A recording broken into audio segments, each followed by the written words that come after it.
And welcome to the vlog. This week we're going to go over some changes I'm making in the overall scheme of things with training. We are going to go over the fact that I have a full plan now. I know where the next 20 weeks are headed. I just got off a call with the coach, Alyssa Clark. She's going to be coaching me for the foreseeable future, and we've got a plan in place, and we've got a direction to go for at least the next 20 weeks. So things are about to get a little bit busier. Where I'm at now is we are making some changes to my socket in my running blade. So we're not actually changing the blade, but the alignment of the blade. So we made a quick shift the other day because I realized that I was definitely too toed out. And when we made that change, I ran a 10K literally 12 hours later, and it went exceedingly well, felt way better. Basically all the feel that I've been looking for and haven't been able to find, we found most of that. So now we're working on other pieces of the system that are going to do that. So like I said, I'm at the hanger clinic right now. He's working on my socket. What we'll go over are going to be the changes, and I'm really excited about this one. It really feels like we're getting past like the early stages. I feel like we're getting into this build, truly into the build, and not just in the we're getting ready to build. So super excited to see how the socket turns out, and let's go.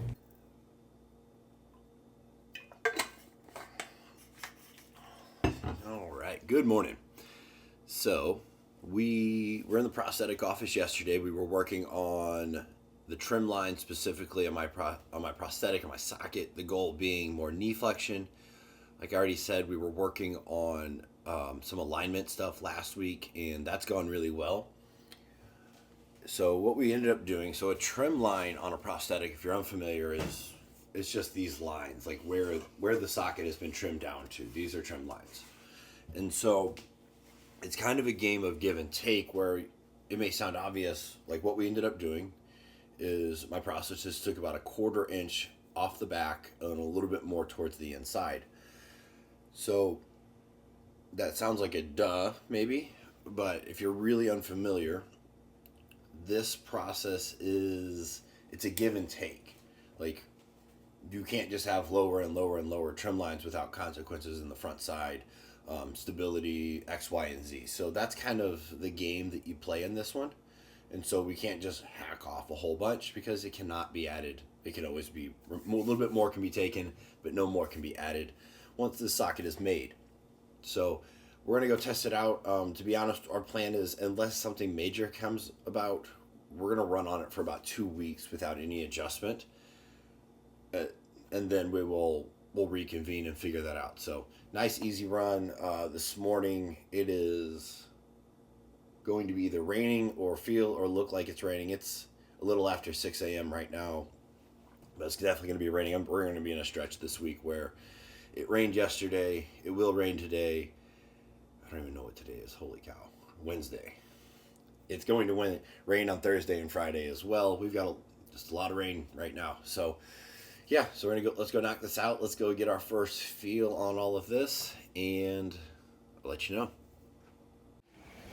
All right, another 4 miles down, and the rain just got heavier and heavier the whole time. Overall, felt all right. I didn't absolutely annihilate it or crush it or anything, but it was an easy run. Decent amount of traffic out, so a lot of stopping in the city. But yeah, good run. Knee definitely feels better in terms of like the flexion thing that we're working on. Wheels are moving forward, so I'm gonna go eat, get a little bit of, work on the recovery side of things. And I've got some coaching to do today. On this next bit, I'm going to go into what is coming next. Basically, I'm on a 20-week plan now, a 20-week track. Really excited about what's coming. Well, I just burned my tongue. We already talked about what's going on this week and what we're really diving into. And so here's kind of going to be the full breakdown on what's coming. This is an exciting time because everything is kind of falling into place, or it's landing in place. We've got enough data now to start moving forward. So we talked about changes and adjustments we're making. So I'm going to kind of talk about this in order of how I would put this on a hierarchy of pyramid that would apply to anyone, amputee or not. Now my base level is going to be a little different because it's all about my prosthetic. But that setup is also very important regardless of who you are. The primary change in things we're working on, and this is the base of the pyramid for me, because no matter what, no matter how much grit I have, no matter how hard, I can go be, I've proved that enough. When my blade is off or my prosthetic setup is off, that no matter how tough I want to be, that is limiting my ability to express my ability, which includes grit, toughness, because I just won't, it's going to cost too much. And really what we had going on was a setup that I didn't catch soon enough, that I didn't realize the inefficiencies that were happening. And through that small alignment adjustment that we made, it really helped a lot. And so the next thing we worked on, I talked about it this morning, was talking about the trim line on my prosthetic, lowering that, trying to give me more knee flexion. Ran 4 miles this morning, and the answer to that is yes, that was the right call. It felt a little bit more free for sure. Now, running in a bunch of rain and doesn't give you the best assessment, but it's definitely knowing that it's on the right path, but also knowing I'm also definitely going to have to do some acclimation. I ran about 60 to 80 miles in that the setup I had before. And unfortunately, that is, I got acclimated. I wouldn't say comfortable. I got acclimated there. And so I am now going to have to get acclimated again. But this should be a much smoother, easier, productive process. So that's like the change number one, is like working on the blade setup. Because again, I can't do anything about that. Like, I can't outperform that, just like you can't outperform your diet. And so that is probably change number 2, actually. I am going to, for the first time ever, actually, in my life, because when I started lifting and training, cool enough, that was actually just over 15 years ago. I looked like this. And I've never, ever tried to lose weight. I have never, ever tried to lose weight. A little bit of recomposition, but everything's been around. I run hot. I have a high metabolism. I even did a resting metabolic rate test about a year ago, and that they were like, yeah, you have a very high metabolism. So I've never really tried to lose weight. I'm actually at 200 pounds for the first time in my life, and I've been lifting and training hard and well for 15 years. It's taken time to get here, and the ironic part is now I am like, oh, neat. I need to probably be a little more comfortable without losing much strength if I drop to 195 at least. Especially I look at other athletes that are kind of doing things in the direction that I want to do. Nick Bear is a great, I use his supplement line as well, but he is a good example of the direction of athlete I'm trying to go, even though I'm not personally that motivated by trying to crush a marathon PR. And he's a couple inches taller than me. When he's in a running season, he still carries plenty of muscle, but drops down to about 195, a couple inches taller than me. Probably suggests I may feel a little better, and that's what I want to do. I want to feel a little better with what I'm doing, and finding that sweet spot. How do I create the most capable machine? So yeah, first little mini cut of my life. And that is weird, because on top of that, I'm also having to make sure I am consuming enough for the training first, because that comes first. Training, body composition, and weight. Because my body composition and weight are not way off. But again, just trying to feel a little better and just trying to continue to experiment and learn things and gain more perspective. Like, it is a perspective that I don't have of the goal being to lose weight.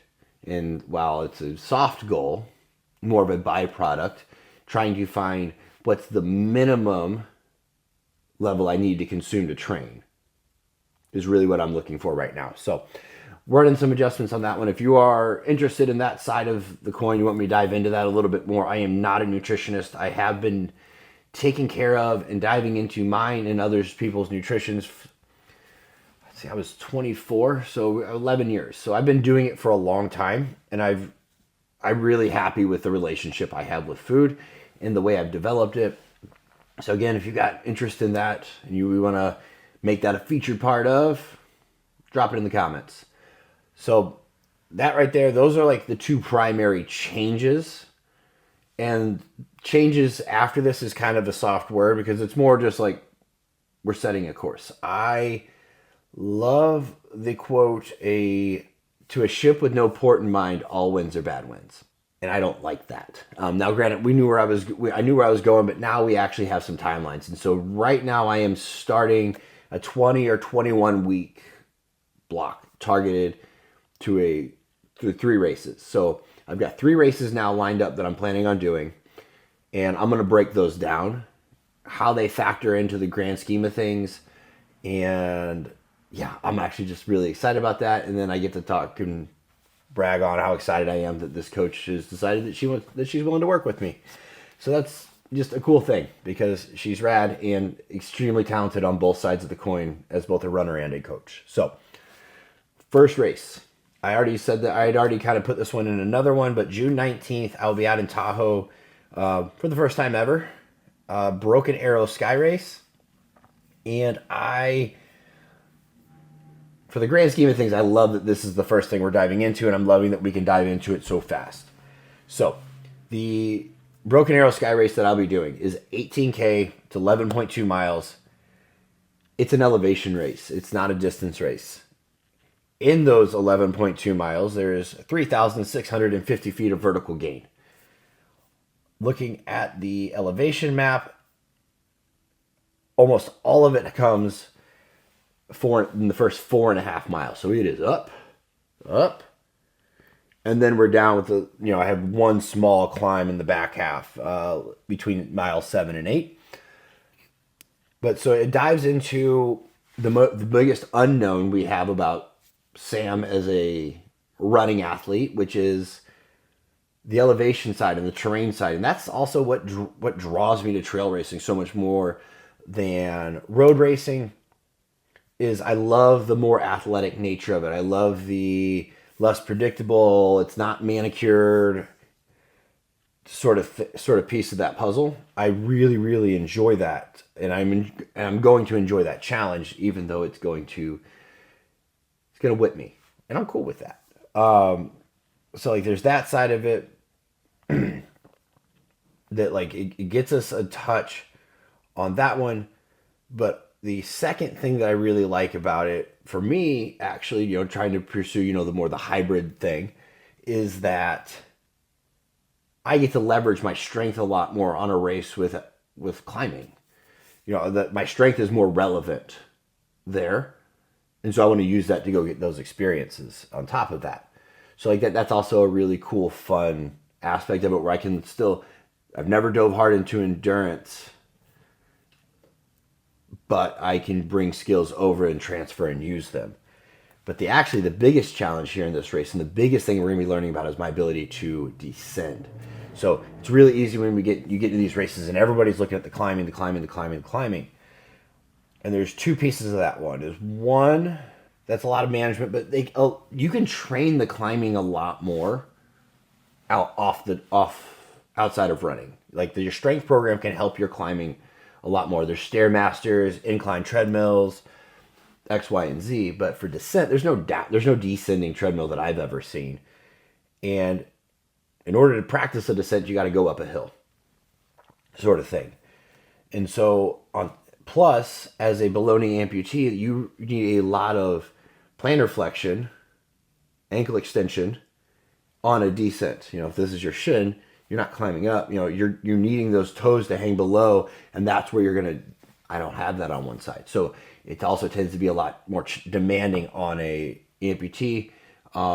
The group in ROMP said that it's the below-knee amputees that have the hardest time with the descent, but they're a lot stronger on than the climb and with the above knees, it being kind of the opposite is how it was described to me. I've only ever been a BK, so that's not a hard fact that I can speak to, just what I've been told. And so, like, this is the biggest unknown about me as a racing athlete. And so we get to go test this early.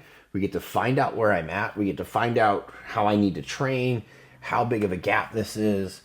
And again, I can be athletic on the downhill, but there's also just a lot more to manage. It's a really common story that people get so worried about the climb, and that's all they train, and then they blow up on a downhill.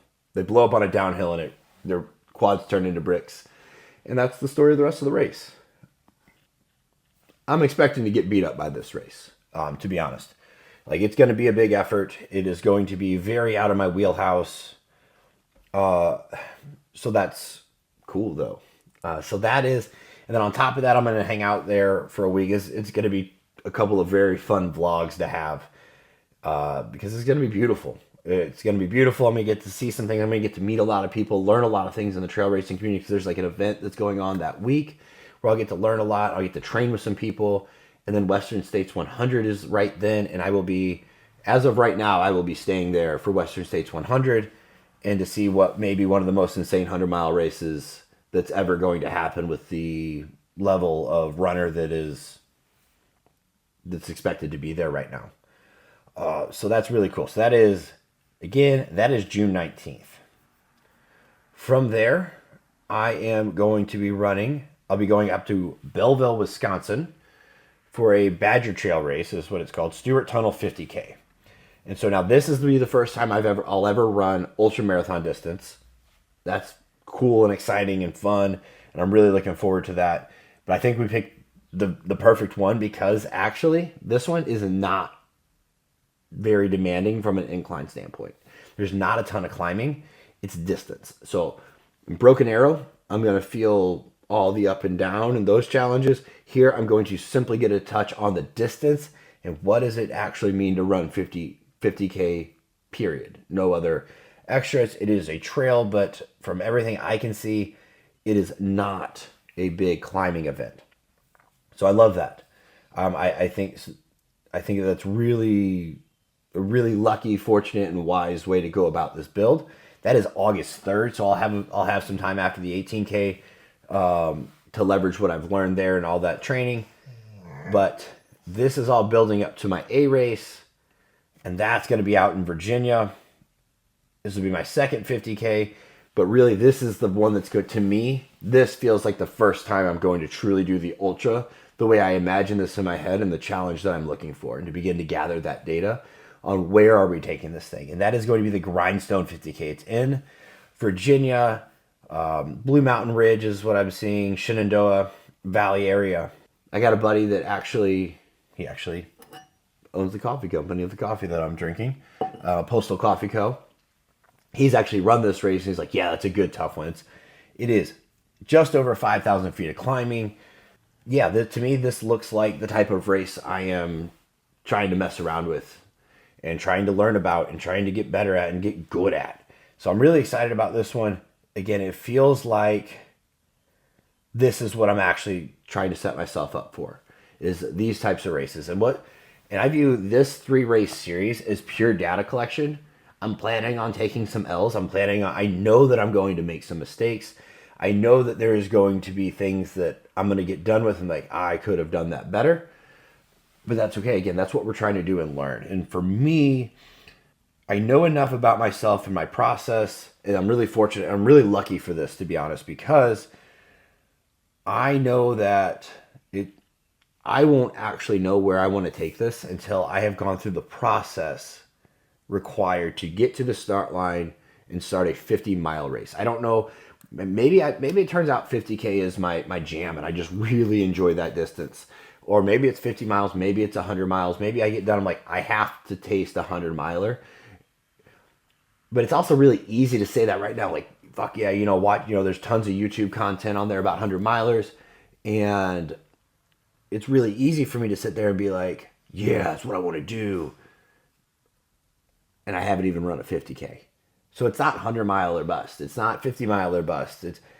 So I know that I need to get through all of these experiences to actually make a judgment call. And so I want to get through this 3-race series, and then that's where I'm going to give me enough data to make that decision and to make that call for myself and to decide how deep into the well are we going on from here, we are simply we're running. So next week we're probably gonna do more, just dive into what the training looks like now. Now that we've got a focal point, next week we'll get into training. Maybe start diving into a little bit of the strength side of things. And thanks so much for following along for this long. Go ahead and, if you can, like, comment, subscribe, share this with somebody, and we'll get it going. Thank you so much. See you next week.